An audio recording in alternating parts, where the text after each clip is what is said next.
నమస్కారం ఘంటారావానికి స్వాగతం. ముందుగా ప్రధానాంశాలు. కొట్టుకుపోయిన తుంగభద్ర డ్యాం గేట్ 1,00,000 క్యూసెక్కుల మేర వృధాగా పోతున్న నీరు.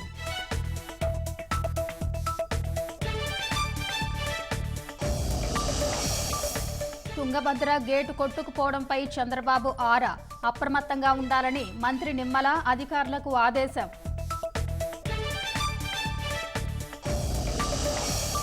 కొత్త రేషన్ కార్డుల జారీకి సిద్ధమైన కూటమి ప్రభుత్వం. వివాహ నమోదు ధృవీకరణ పత్రం ఆధారంగా జారీ.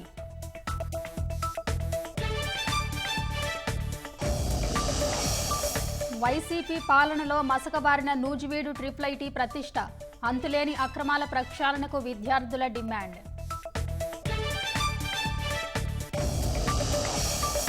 కశ్మీర్లో సైన్యంపై ఉగ్రవాదుల కాల్పులు. 2 జవాన్లు వీరమరణం.